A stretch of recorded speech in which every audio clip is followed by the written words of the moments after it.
el objetivo principal es sentirnos orgullosos de ser Camino Francés, de ser lo que somos. Somos el camino ejemplo históricamente y por lo tanto nos sentimos, en este caso sí, muy responsables para con respecto a los demás.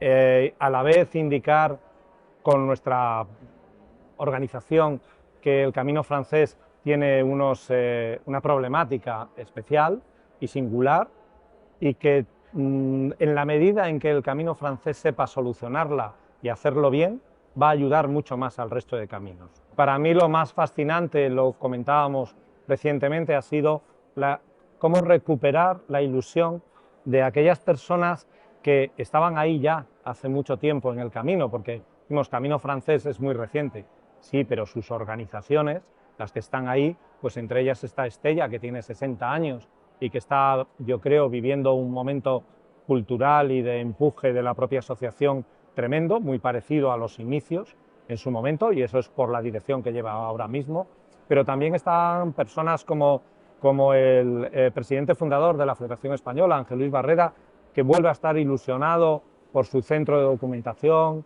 por sacar adelante los planes que tenemos en marcha de digitalización y de puesta a disposición pública la información del camino que hasta ahora estaba guardada en los anaqueles, y así pues todo el mundo, es decir, la Asociación de León, que sigue haciendo una actividad cultural muy importante, la de Mansilla, que intenta volver a recuperarse y a salir adelante, la de Ponferrada, el Bierzo, la del Bierzo, que también fue una asociación mítica también en el camino y que intenta ahora otra vez volver al camino y que se conozca en su territorio y en el resto, la de Burgos, siempre importantísima y además con el nivel de socios que tiene y la importancia de sus actividades culturales, la de Logroño y La Rioja, con la atención que está teniendo a los peregrinos, tanto en el albergue de Logroño como en el albergue de Navarrete, y que también es una de las más antiguas, es la segunda más antigua de España.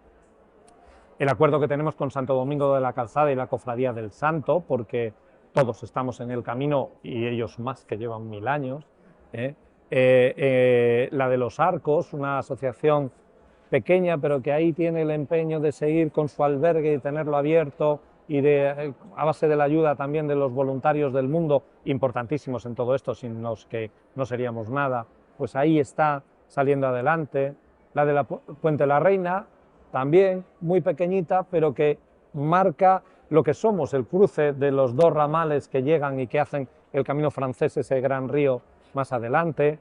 La de Jaca, que está haciendo lo imposible, todo lo posible y lo imposible, porque el ramal aragonés del Camino Francés tenga su impronta y lo que fue históricamente.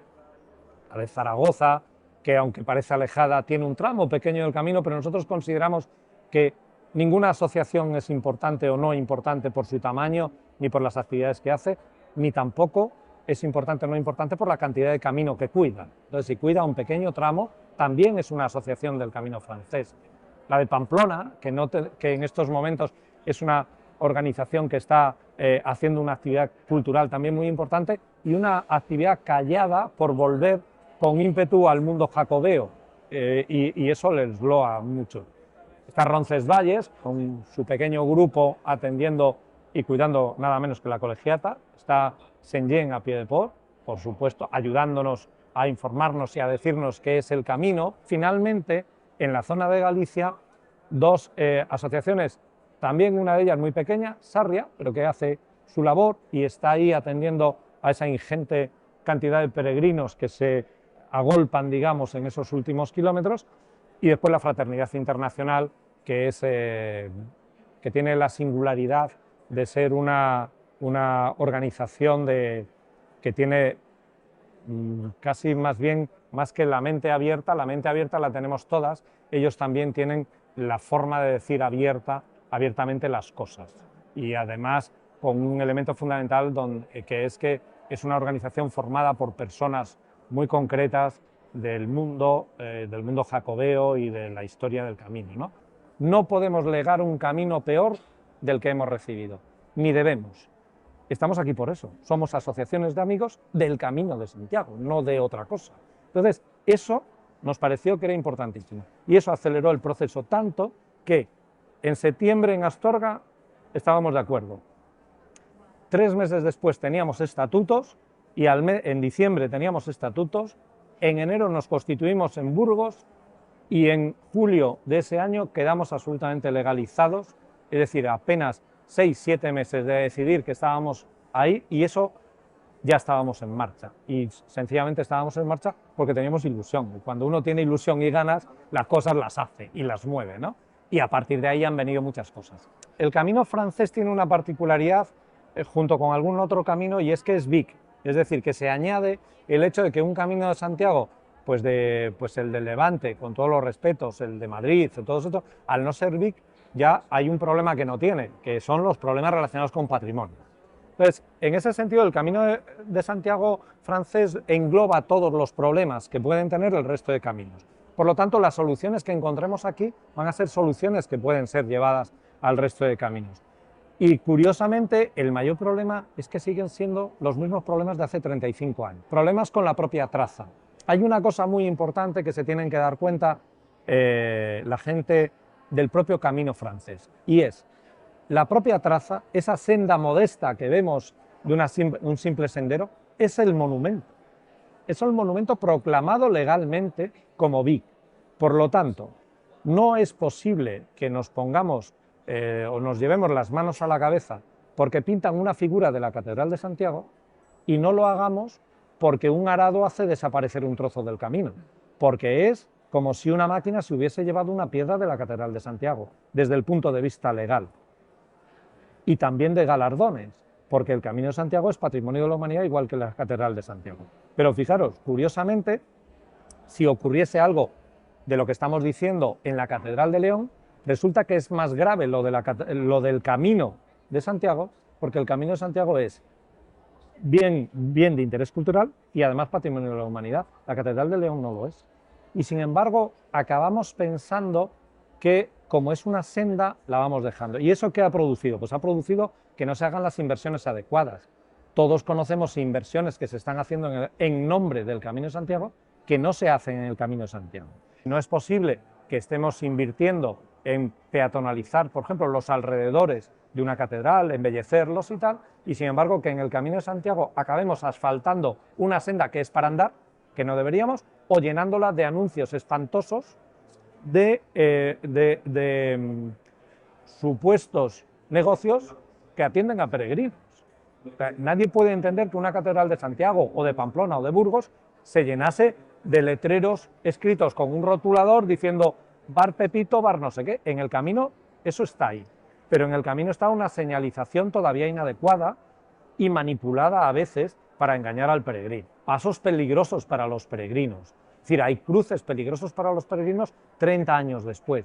Hay lugares como la carretera entre León y Astorga, donde a un peregrino la carretera de más tráfico en estos momentos de la provincia de León se le hace cruzarla unas 5 veces de un lado al otro. Y dicen, bueno, ¿puede ser por falta de inversiones? No, acabamos de tener un año santo donde ha habido toda una programación de más de 150 millones de euros, creo recordar, del Ministerio de Cultura y de otros tantos o de una cantidad no similar, pero también muy importante, del Xacobeo. Bueno, pues a lo mejor, en lugar de hacer una fiesta, con todos mis respetos, sí que se puede hacer y que es bueno para los ciudadanos de cada lugar, esos ciudadanos de cada lugar, en muy buena parte, viven en estos momentos gracias a los peregrinos. Pues a lo mejor habría que cuidar a los peregrinos y decir, bueno, pues vamos a acabar con los pasos peligrosos de los peregrinos.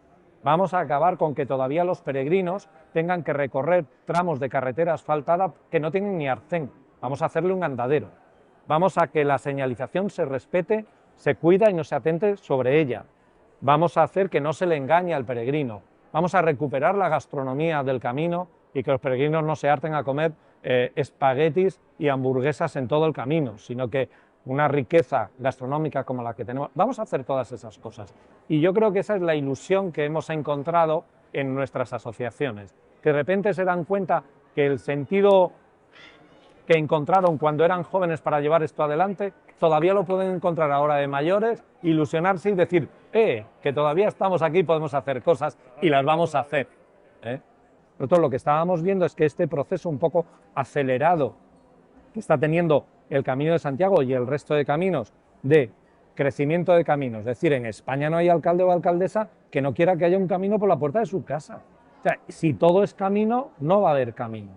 De turismo en el camino. Vamos a ver, el camino tiene una vertiente turística y tiene todo el sentido del mundo y que genere esa economía. Pero el camino es un camino peregrino. Eso es lo que le hace esencial en el mundo.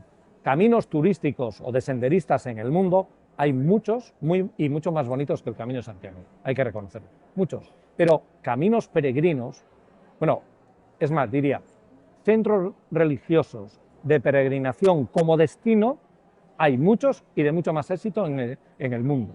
Ahora, centros religiosos donde sea tan importante el camino como el destino, solo es el Camino de Santiago. Y es una singularidad que tenemos y de la que tenemos que estar orgullosos y defenderlo, ¿no? Que hemos conseguido una cosa. A través de la fraternidad internacional ha habido un empeño expreso en que la acogida tradicional se convierta en bien de interés cultural inmaterial, especialmente protegido por el Ministerio de Cultura. Y eso hemos conseguido en un año también. Es decir, ha sido uno de los procesos, nos contaban en el Ministerio, más cortos y de los pocos que ha llevado la sociedad civil al Ministerio. Toda persona que inicia el camino la puede iniciar por muchas cosas, por deporte, por amistad, por alguna cosa que le pasó, por lo que sea, lo puede tal. Tiene sus motivaciones para hacer el camino, pero no hay ninguno que cuando lo hace y llega a Santiago de Compostela no diga para toda la vida que es peregrino. Es decir, cambia sustancialmente. Y ese cambio tiene que ver también con otra cosa muy importante que defendemos nosotros, que es la peregrinación de larga distancia. La experiencia peregrina solo se puede tener si eres capaz de ver. La peregrinación de larga distancia no quiere decir que si una persona está impedida y lo puede hacer de manera dificultosa, digo, pero es que para nosotros esa persona, como si hace los 50 metros finales de la Catedral de Santiago, por supuesto que es un peregrino, porque ha hecho todo el esfuerzo del mundo para llegar ahí. Pero la experiencia peregrina, la experiencia vital, la experiencia de encontrarse con el otro, la experiencia de caminar solo durante el día y juntarse por la noche en los albergues, todo eso lo da el peregrinaje de larga distancia. El encontrarte que la mochila de tu vida puede ser muy pequeña y no necesitas tantas cosas para ir cada día y saber que sobrevives, y sobrevives a la nieve, a la lluvia, a un mal día, a un perro que te ladra de manera dificultosa y que no sabes qué hacer. Y todos esos elementos son, en el fondo, elementos vitales. Y eso solo ocurre en la peregrinación de larga distancia. Y por lo tanto, eso es otra de las cosas que defendemos nosotros con AINCO. Es decir, usted puede hacer el camino con la distancia que quiera y de donde quiera. Y desde luego, su camino es igual de importante que el de cualquier otro si su dificultad le lleva a que no pueda hacer más que 3 pasos. Es igual de importante. Ahora bien, no podemos pensar que un fin de semana de 4 días, con las manos en los bolsillos y una mochila donde no te cabe ni una botella de agua, es peregrinar. Yo, con todos mis respetos, eso es hacer senderismo de fin de semana. Y me parece muy bien porque conocen una parte del camino. Y yo a toda esa gente le diría, no, no vale. No te llames peregrino porque cuando cuentes que cuando digas que eres peregrino y has hecho el Camino de Santiago en 4 días, los que lo han hecho de verdad se van a reír de ti. Entonces cállate la boca, disimúlalo, piensa que ya has conocido un poco del camino y, concho, las próximas vacaciones 15 días y te haces el camino completo.